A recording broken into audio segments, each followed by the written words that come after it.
Hello students, myself Maushmi Bhattacharya from Shet Vidya Mandir English High School CBSE Vasai. आज मैं आपको कक्षा 6 हिंदी व्याकरण का पाठ 11 वाक्य समझाने जा रही हूँ। बच्चों, वाक्य किसे कहते हैं? शब्दों को जब हम क्रम से व्यवस्थित रूप में लिखते हैं और जिसका कोई अर्थ निकलता है तो वह वाक्य कहलाता है। अब तक आप वर्णों और शब्दों के विषय में जान चुके हैं। आपको मालूम है कि वर्णों के सार्थक समूह को शब्द कहते हैं। सार्थक अर्थात वर्णों का वह समूह जिसका अर्थ निकलता हो, शब्द कहलाता है। इन्हीं शब्दों, सार्थक शब्दों का प्रयोग व्याकरण के नियमों के अनुसार वाक्य में किया जाता है। दूसरे शब्दों में शब्दों के सार्थक समूह को वाक्य कहते हैं। अनिरुद्ध है खेलता शाम हर क्रिकेट। क्या इन शब्दों से बोलने वाले वक्ता की कोई बात समझ आ रही है? नहीं, हालांकि ये सभी शब्द सार्थक है। इसका कारण है कि इन शब्दों का प्रयोग व्याकरण के नियमों के अनुसार नहीं किया गया है। अब इन्हीं शब्दों को दूसरी तरह से लिखते हैं। अनिरुद्ध हर शाम क्रिकेट खेलता है। यह शब्द समूह वाक्य है। सार्थक शब्दों के उस समूह को वाक्य कहते हैं जो किसी बात को पूरी तरह से स्पष्ट करता हो। इसके लिए यह आवश्यक है कि शब्दों को उनके निश्चित क्रम में व्यवस्थित रूप से लिखा जाए। किसी भी वाक्य रचना में व्याकरण शब्दों का क्रम निर्धारित करता है कि किस शब्द के बाद कौन सा शब्द आएगा।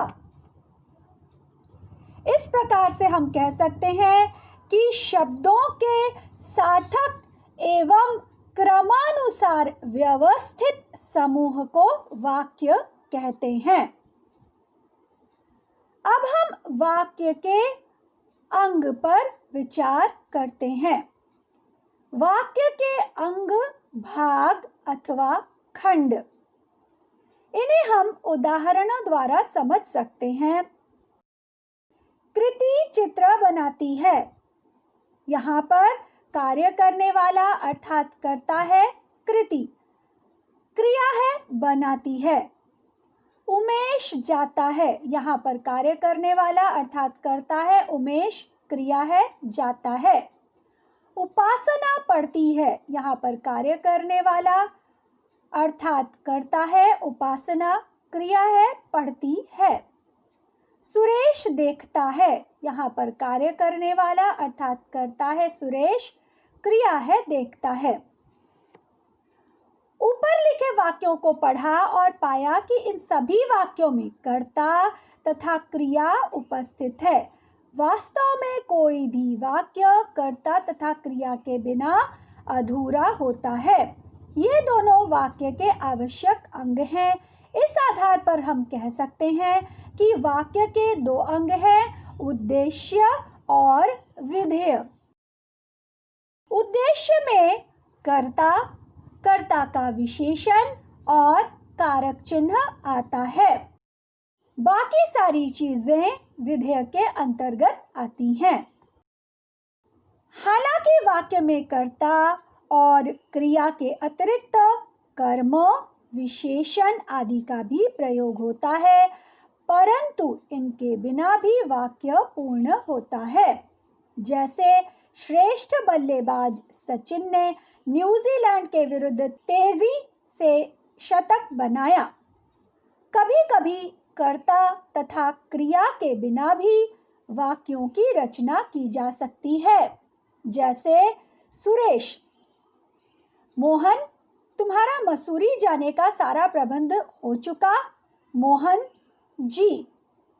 मोहन के उत्तर में केवल एक ही शब्द का प्रयोग हुआ है, परंतु ऐसे वाक्य केवल विशेष परिस्थितियों में ही प्रयोग में आते हैं, जहां पर एक एक वाक्य में ही कर्ता का संपूर्ण उद्देश्य समझ में आ जाता है। यहाँ पर मोहन के कहने का अर्थ था कि जी हाँ, मेरे मसूरी जाने का सारा प्रबंध हो चुका है। यहाँ पर पूर्ण वाक्य न कहकर मोहन ने एक वाक्य में उत्तर दिया या एक शब्द में उत्तर दिया जी, जिससे उसके कहने का आशय वक्ता को संपूर्ण रूप से समझ में आ गया। वाक्य के अंग उद्देश्य, इसके अंतर्गत वाक्य का कर्ता तथा कर्ता के विशेषण आते हैं। विधेय, इसके अंतर्गत कर्म तथा कर्म के विशेषण, क्रिया तथा क्रिया विशेषण आते हैं। अर्थात कर्ता के विषय में जो कुछ कहा जाए वह इस अंग में आ जाता है। उदाहरण, कृति 6ठी कक्षा में है।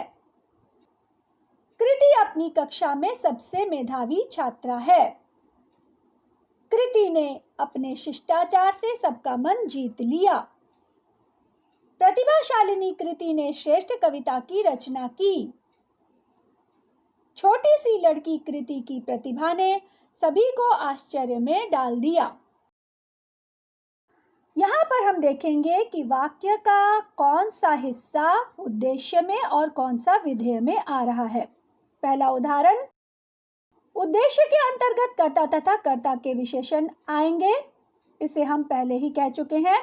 और विधेय के अंतर्गत कर्म, क्रिया तथा उनके विशेषण आएंगे।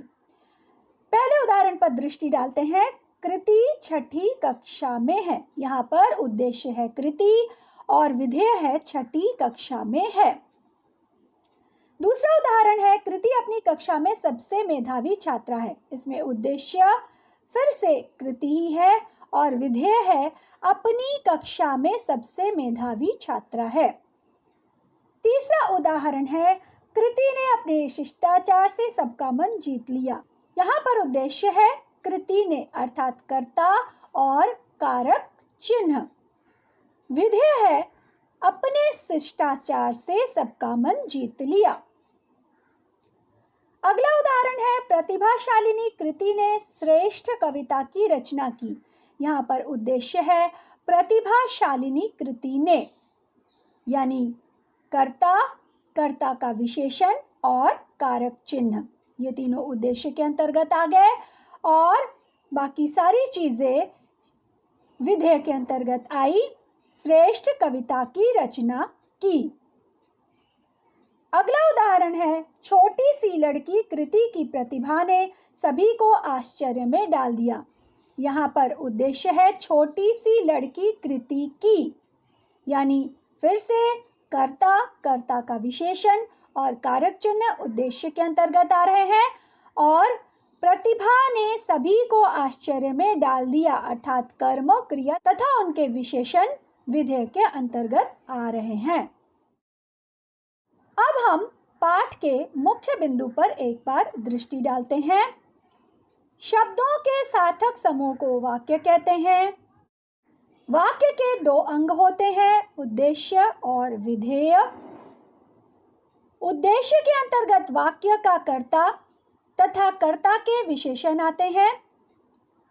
विधेय के अंतर्गत कर्म, कर्म के विशेषण, क्रिया तथा क्रिया के विशेषण आते हैं। पाठ को पुनः ध्यानपूर्वक पढ़ें एवं निरंतर अभ्यास द्वारा इसे और अच्छी तरह से समझें। हमारा पाठ यहीं पर समाप्त होता है। धन्यवाद।